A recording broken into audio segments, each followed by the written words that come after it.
I think for me as a nurse practitioner, I'm maybe helping decide some of these treatment plans, but what I really find that we're the most experts at is side effect management. So I think this is what I do the most, and the most, I should say, counseling that I do with the patients. All right, disclosures. So I kind of think about when we're talking about kidney cancer, there's two different types of symptom management. One, of course, related to disease itself. You know, sometimes those that present initially that get the concern, so to speak, and then the ones that are actually caused by the treatment. So I'm going to go between the difference between the two. All right, so talking up first, hematuria, blood in the urine. I think this one, everybody pretty much it knows what it is. It affects a ton of patients when they are initially diagnosed. They think, oh, I have a urinary tract infection, or I need to drink more fluids, and then they're saying, oh, it's still going on. So definitely common. Pink or light red urine is okay. I think Rose on the front can say that people get very concerned about having blood in the urine.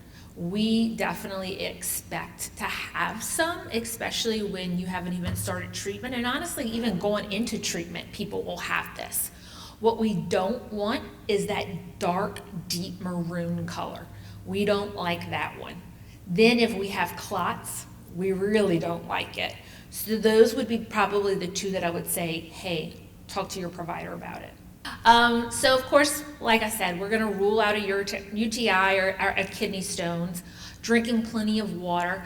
And again, if those clots do develop, immediately let them know, and especially depending on how big the size.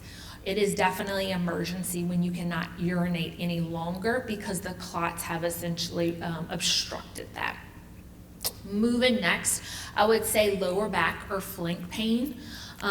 Often it will be say that people are like, I can't reproduce it, it's a dull ache. Sometimes just changing positions, stretching, heating pad versus cold packs. I think some people work for one and some people like the other. Try a combination of the two to see what helps. Soaking in the tub, medications of course, such as over-the-counter versus narcotics. I will say a lot of times narcotics, it don't take away the pain completely. If you have a good renal function, most of the time I would think ibuprofen is your best bet because it really does help with that inflammation, whereas the narcotics just kind of mask the pain overall. Moving on, so we talked earlier about anorexia and explained weight loss. I can't tell you how many people will come in and be like, oh yeah, I lost 40 pounds within a month and a half. And I'm like, oh, were you trying to lose weight? And they're like, no. And I'm like, that's alarming. So this is one of the things that people just will say, hey, this weight is just falling off. I'm eating normal. I'm even eating more than I typically do. It just doesn't stick to me. And I mean, essentially cancer is robbing you of those nutrients and utilizing it for its own benefit. So definitely if you see something that we need to go ahead and get on top of it as quickly as possible.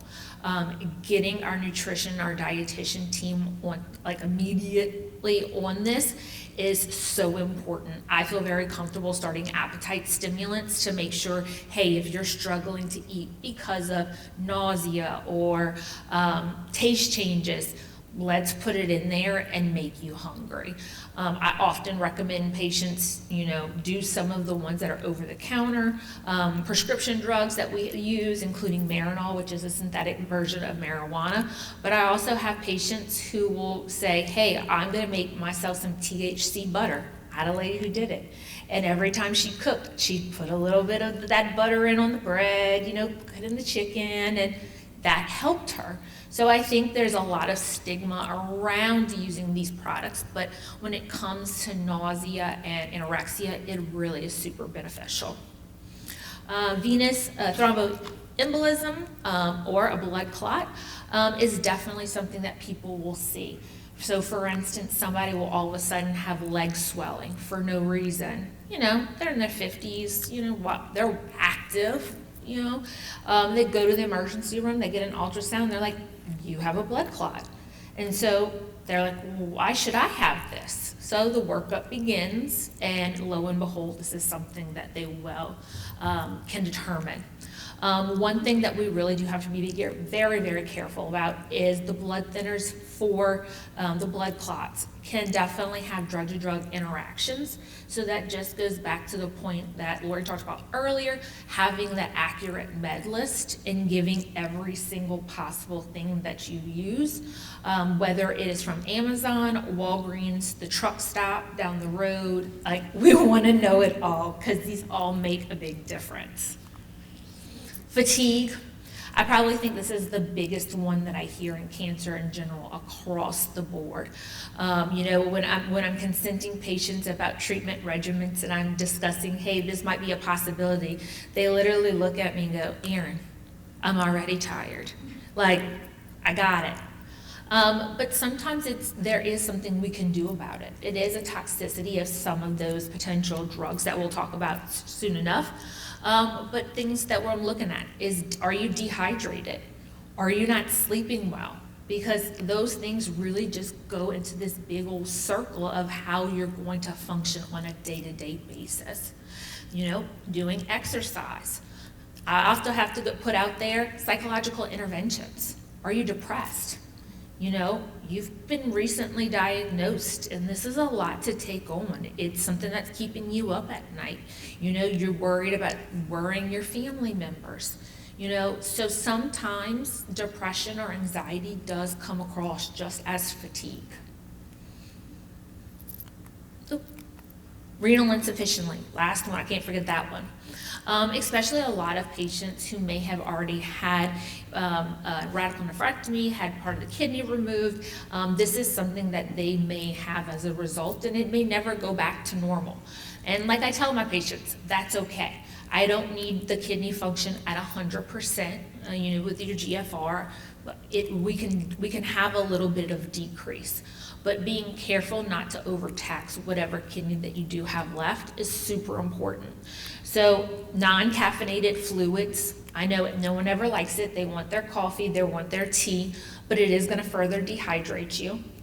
Monitoring their labs, so in case, we're doing something and the kidney function's getting worse, we want to know what we're doing. Blood pressure and diabetes control. So those comorbidities that you may already be dealing with, having those optimized will most definitely make the kidney function better. And then, of course, avoiding nephrotic medications like NSAIDs, certain antibiotics, and as most of my patients know, contrast for imaging, because they'll be like, they tried to give me the contrast. I'm like, stick up for yourself. You're your best advocate. And then, of course, you may need, depending, limit protein or sodium intake. If someone is, their insufficiency has become chronic, this is something that they're not rebounding from, I usually like to get patients in with a nephrologist pretty quickly, just because I like to have that person in my court. Having an extra team member, I specialize in cancer, I don't specialize in the function of the kidney.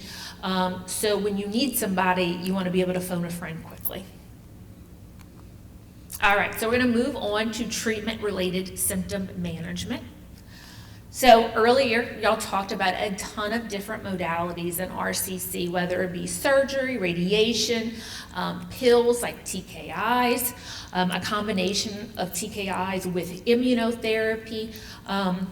It's a lot, right? There's a lot of awesome treatment options, and with that comes side effects. So sometimes it's something that we know what's going to happen. So for instance, with like a TKI and your VEGF inhibitors, I know immediately I'm going to be counseling patients on, hey, diarrhea is a possible that I would say be prepared for. So go ahead, buy your Lamodal, have it at your house, so that way if you need it, it's ready to go. It's almost like you just bring your little goodie bag. Take your prescription for Zofran, put it in there as well, and that's your emergency kit. Because let's be real, if symptoms develop, you know it's going to develop at 3 a.m. on a Saturday when the office is closed and you can't get in touch with anybody. So at least you have something already prepared to get you through that time. Hypertension, definitely a big one that we're going to talk about as well later on. But immunotherapy, for instance, you may have inflammation of any single thing in your body from the top of the head all the way down to the tip of the toes. We've seen it all. Anything is possible. Some of the things that are more common would be endocrine, liver dysfunctions, maybe some GI like colitis or inflammation of the colon, and then skin with rashes. The thing I will say to you is that nobody gets them all. We can't predict which ones you're going to get. But the biggest, most important, if you get anything from this, is communication is key. Making sure that you are talking with your provider and letting them know what changes you are having from your baseline. I'm typically do a really, really good front, session with the patient when I'm counseling. Like, I want to know what your baseline is. Do you have a chronic cough already? Will that all of a sudden get worse? Just so you can have an idea. All right, moving on to specific symptoms. Nausea and vomiting, super common. I think any cancer patient should have a prescription no matter what treatment they are receiving for an anti-nausea medicine on hand, because you just don't know when it will pop up. Other things can cause nausea as well. Anxiety, GERD. So, in the back of your head looking at those things. And antiemetics has drastically changed. You hear so many people who are still so terrified because they watched their grandmother go through chemo in the 90s. And, they were on the floor, vomiting, we're not like that anymore. And what I tell my patients is, if you are, you should have already called me, because that is definitely something that we can help, maybe not completely take away, but we can make it bearable. There's so many different new drugs. And the most, I will say, one of the ones that I give quite a lot is something called olanzapine. And I have patients who go, of course, and I, tell them what it is, but sometimes they're not listening. And I'm like, this is an antipsychotic. That is not why I'm giving it to you. But they'll come back and be like, did you know what you gave me? And I'm like, yep, you weren't listening, but that's okay. I get it. If you even get 20% out of the visit, we're doing good. But it really does help, especially for those really, really, really nauseating regimens. I have a lot of patients too on lorazepam for anticipatory nausea. Patients who, me working at Ochsner, as soon as they turn on River Road, they'll say, Erin, I start getting nauseated. I just feel it coming. It's just programmed, and so that can be really helpful. Constipation and diarrhea. I will say a lot of times patients may have either one or another, but most people cycle through, and it's very frustrating, because that's one of those things, those bodily functions that we want to work, and we want it to work right and regularly, right? Everybody's kind of looking at me like, But you kind of have to play around, because what one thing is going to work for one patient isn't going to necessarily work for another. So what I tell people is that it's usually a trial and error. To let me know what's going on. I can give you some different recommendations. We might one day take this, and then the next day take something, and then do like an every other day to try to kind of keep the pendulum in the middle, so to speak. But anytime not having a bowel movement, I would usually say for longer than 3 days, definitely need to be notifying the providers. And of course, making sure that you're drinking lots of fluids as well. So I promised we would talk about hypertension, and this is probably one of my soapboxes. Before starting any type of TKI or oral targeted therapy, and if your blood pressure is not controlled, do not start it. These drugs we know is an on-target side effect. These will raise the blood pressure. It's often a good sign that the drug will actually be working, but I also don't want to give you a stroke. So I would say, hey, making sure that you're monitoring your blood pressure before and when starting therapy. I'm super blessed to have been able to help start a program where it was our home blood pressure monitoring for our patients with cancer at Ochsner. And so this was the reason, was because I was so tired of not being able to get the data I needed from patients, because they thought, I forgot it, which I get, we all forget. Or no, I'm not doing it. And I'm like, I'm holding your cancer therapy because of your blood pressure and you didn't want to check it at home. So this way I would get it. But of course, making sure you're checking it, letting somebody know. It doesn't, if you have a cardiologist who prescribed it, good for you, go with it. But I kind of feel that if it's within something that I may potentially be causing, I'm fully equipped to go ahead and let's titrate your blood pressure medicines. If worse comes to worse, which has happened a couple of times throughout the years, I'm not an expert in cardiology. We have a fantastic cardio-oncologist who I can get patients in with pretty quickly and really can help optimize that CV. And of course, take your blood pressure medicines. That always helps.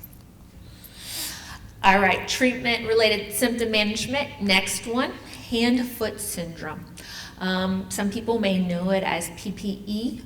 It's super common with our orals, and I see some head shaking.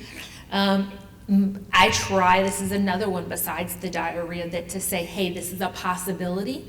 Let's be more preventative if possible with this, because I feel that it's easier to be preventative than once it starts. It's really hard to control. You usually need at least a break from the drug. The great thing about these orals is that they have been studied with people taking breaks, and so they're still getting good results. So I also like to reinforce that to patients in the beginning that, hey, we may need to take some breaks from your treatment, and that's okay. You will still get good results. In that way, because some people don't want to tell you the truth about side effects because they don't want you to take away the medicine. So doing that up front is helpful. But redness, swelling, pain, I don't want to ever see blistering and peeling. I've seen it a few times and it looks miserable. But I say limit the use of hot waters of hands and feet. No soaking for long periods of time in really hot water. Maybe, I always think of them as the mama gloves, because my mama always wore them when she was washing dishes, but like the yellow gloves, so your hands aren't. So something like that, making sure that you're not having a lot of rubbing on hands or feet from friction. So making sure you're wearing shoes, that's definitely helpful. Skincare. Make sure lotion, more lotion, and before you go to sleep, lotion and then put socks on or hand gloves on, depending. But that will be the best friend, is just keeping that moisturized. And then of course, not walking barefoot, especially when we have people who have comorbidities, especially like diabetes. You may not feel that something is going on down there. We don't need this major infection developing. All right. Low blood counts, I'll just kind of briefly go over. Of course, we know any type of cancer therapy can go ahead and mess with our counts. So our biggest concern is febrile neutropenia. Thank goodness this is not typically something we see very often related to our orals. It's more our high-dose chemo, but I still like to warn people. All right, decreased appetite and altered taste sensation. Lauren mentioned that I was going to be talking about this. Food just doesn't taste the same anymore. It's salty. I hear that one all the time. Or something, they used to might have loved, like Aaron, I love me some red beans on a Monday. And then all of a sudden, they're gagging because they can't handle the taste anymore. What I try to tell people is, one, of course, I get my nutritionist involved. Two, sometimes you need to go ahead and try different things. Something you would have previously sworn that you hated now might taste good. They've completely changed. Another thing that one of our nutritionists had told me many years ago, and I still tell patients, is different sauces. So something sweet or something salty, teriyaki. Find what works for you and then put it on the food that you are eating. So if that's teriyaki shrimp, it's teriyaki chicken, it's teriyaki steak, it doesn't matter. Nutrition is so important, and it's how your body is healing and recovering from all the medicines that we're giving you and putting you through, that I look at patients and I'm like, it's not an option. It's your job to eat, because you have to continue to do that if you want to fight. Mouth sores, definitely. I think we've all probably had canker sores before in our mouth. What I usually try to tell people is you be proactive with warm salt water rinses before, but if you do get one, go ahead, use Magic Mouthwash or Dukes. Elevated LFTs, which is something that we do see. Of course, if we see those, we might tell you, hey, right now, don't take Tylenol, of course, don't drink alcohol, and we might need to hold your oral medication or your IV or immunotherapy during this time. Chemo brain, it's real. 100, that's all I was smiling at you when you were doing this. My mom had breast cancer, went through chemo, radiation. She still claims 5 years later that she has it. But it's definitely real. Short-term memory issues, problems with word finding, difficulty with attention. Some people, for instance, like an example would be like, Erin, I can't continuously find my phone. Like, it's just somewhere's in the house. I need to put a beeper on it so that I can find it. I know I just used it 2 minutes ago, but those types of things. It is not the same as somebody who, for instance, if the patient is looking at his wife and no longer knows her name, that is completely different. So regular exercise, hey, is there some depression or some anxiety here? Sleep problems, cognitive treatments. I think y'all heard from Dr. Murray earlier, and she's hysterical, so I like to send a lot of patients to her. Talking about that anxiety and depression, always bring it up and let your provider know what you're going through. There is no reason why, one, you should be embarrassed to talk about this. I would probably say 85, maybe even higher, 90% of my patients will talk with me about having some sort of depression or anxiety. I would too. That is normal. Let's normalize it. Let's get you help. Let's try to make life better, improve that quality of life. So whether it be through counseling, antidepressants, anti-anxiety medications, yoga, Tai Chi, massage therapy, a little bit of anything, it goes a long way. All right, so adverse events. I'm just going to touch briefly on this, but essentially we do have an understanding about when AEs may develop depending on when the drugs you are taking. So it really just depends on the drug. So again, the thing that I want to focus most on is just making sure you're having that open communication and dialogue with your provider, because they are going to know, especially if you're on multiple drug regimens, hey, based on this timing of when this is starting, it is likely X versus Y, and then we can do something about that accordingly. So we also know that some of the drugs are more common with side effects. So our CTLA-4 inhibitors are typically, for example, the Yervoy, typically has more issues with colitis, diarrhea, hypophysitis, and adrenal insufficiency. Whereas our PD-1 and PD-L1 inhibitors, we should be looking more for the thyroiditis, type 1 diabetes, or pneumonitis. I will say anything is impossible in any of the drugs. So just because this is the more common ones doesn't mean you're completely safe and free.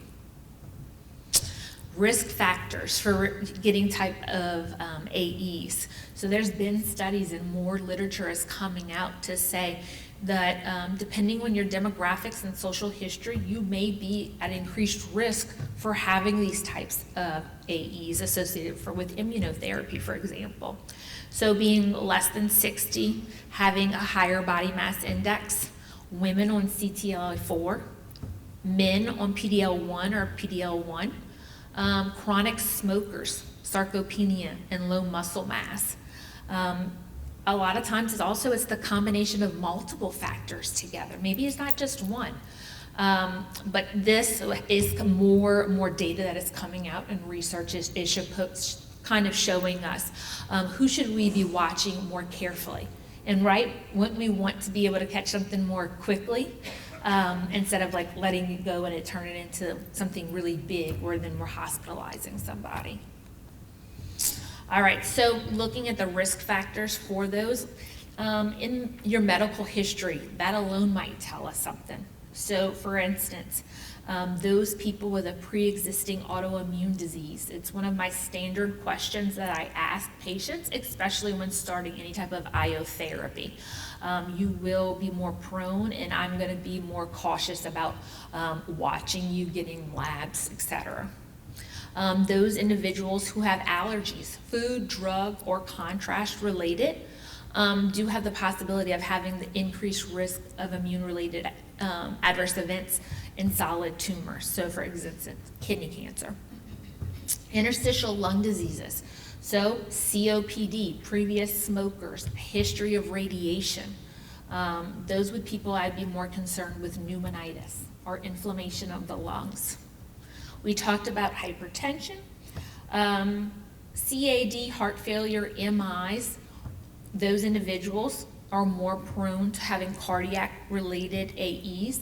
I will say it is very rare. So inflammation of the heart muscle is a possibility. It's called myocarditis. Rare, but it can happen, and so we need to keep our eyes open.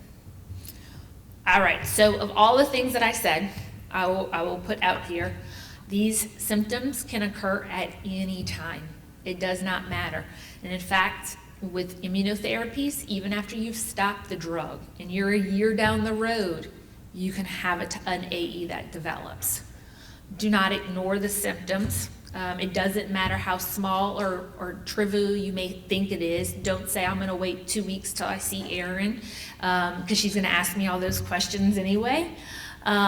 Do not wait. Immediately let your provider know. Do not wait for your next doctor's appointment, which I just said. And if you see other healthcare professionals, for instance, you are out of town on a vacation and you're going to the emergency room or the urgent care because of something developing, please immediately tell them what you are taking. All of my patients get a card where they have the name of their drugs. It has my name and Dr. Bertranda's name on it, and then our contact information. So that way, hey, if you don't know those drugs, ER physician, which, hey, you might not. You know, you're not in cancer, and you know, you graduated from med school and you know, your own fellowship 25 years ago when these drugs weren't around. Call us. We'd rather know. And I will say we have fantastic support services. I think, you know, Kaylee did a fantastic job about talking of some of these things. Integrative, acupuncture, massage, music therapy, counseling, art therapy. It's the outlet to get this, because we do realize going through all of these symptoms, having this burden is a lot for people to deal with. And somebody needs something, whether it's reading a good book or just for a moment to quiet the brain. Last but not least, I felt like I needed to put palliative care out there. I think people get really scared when they hear the name palliative, and they are immediately thinking, are you sending me to hospice? And I'm saying absolutely not. This is something, as you can see from at the very bottom, ASCO, our national guidelines, say that patients diagnosed with advanced cancer, early palliative care should begin within 8 weeks of diagnosis. Why? Let's try to be preventative.